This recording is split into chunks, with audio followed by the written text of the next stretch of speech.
بسم اللہ الرحمن الرحیم۔ السلام علیکم۔ ازدواجی زندگی کا ایک بہت اہم مسئلہ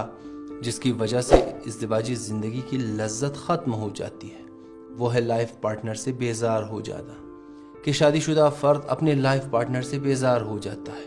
اور اس مسئلے کی وجہ سے بات ناجائز تعلقات یا پھر بات طلاق تک بھی پہنچ سکتی ہے۔ اس ویڈیو میں بیان کردہ باتوں پر عمل کر کے اگر کوئی شخص اس مسئلے میں گرفتار ہے تو اپنے اس مسئلے کو کافی حد تک کم کر سکتا ہے۔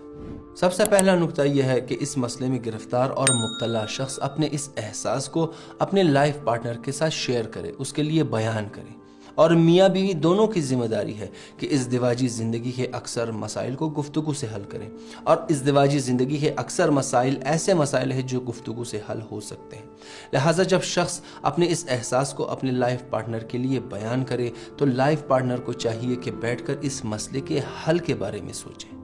دوسرا نکتہ یہ ہے کہ اس مسئلے پر گفتگو کرتے وقت یا زندگی کے کسی بھی مسئلے کے بارے میں گفتگو کرتے وقت ساری ذمہ داری اور سارا بلیم اپنے لائف پارٹنر پر نہ ڈالیں۔ اس سے کیا ہوگا؟ اگر انسان سارا بلیم اور ساری ذمہ داری اپنے لائف پارٹنر پر ڈالے گا تو وہ دفاعی صورت اختیار کرے گا اور اس پرابلم کو سالو کرنے کی بجائے وہ اپنی اس غلطی کو صحیح ثابت کرنے کی کوشش کرے گا، بلکہ گفتگو کا مقصد یہ ہونا چاہیے کہ اس مسئلے کے لیے کوئی حل نکل سکے، نہ کہ ساری ذمہ داری سامنے والے شخص پر ڈالی جائے۔ تیسرا نکتہ یہ ہے کہ اس مسئلے کو یا زندگی کے کسی بھی ایسے مسئلے کو جو لائف پارٹنر حل نہ کر پا رہے ہوں، اس حوالے سے کسی اسپیشلسٹ سے رجوع کریں اور مسئلے کی تمام ڈیٹیلز اور تمام وجوہات کو اس اسپیشلسٹ کے لیے بیان کریں تاکہ وہ آپ کے مسئلے کو صحیح اینالائز کر کے آپ کو ایک صحیح راہ حل دے سکے۔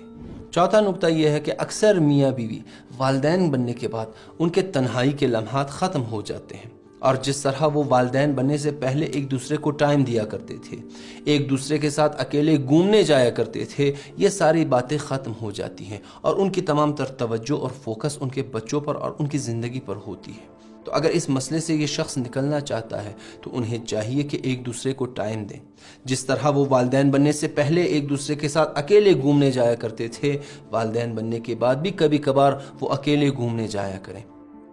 اور ان لمحات میں صرف ان کی توجہ ایک دوسرے پر ہو اور ان کا فوکس ایک دوسرے پر ہو اور وہ ایک دوسرے کو خصوصی ٹائم دیں۔ اور آخری نکتہ یہ ہے کہ ایک دوسرے کو سمجھنے کی کوشش کریں، ایک دوسرے کی نفسیات اور خصوصیات کو سمجھنے کی کوشش کریں، کیونکہ مرد الگ خصوصیات اور نفسیات کا مالک ہوتا ہے اور خواتین الگ خصوصیات اور نفسیات کے مالک ہوتے ہیں۔ لہٰذا ایک دوسرے کو سمجھنے کے لیے زندگی میں، ازدواجی زندگی میں کم از کم ایک کتاب ایک دوسرے کے حوالے سے پڑھنے کی ضرورت ہے۔ امید ہے کہ ان نکات پر عمل کر کے آپ اس مسئلے کو کافی حد تک بیلنس کر سکتے ہیں۔ اسی کے ساتھ ہی اپنا خیال رکھیے۔ التماس دعا۔ اللہ حافظ۔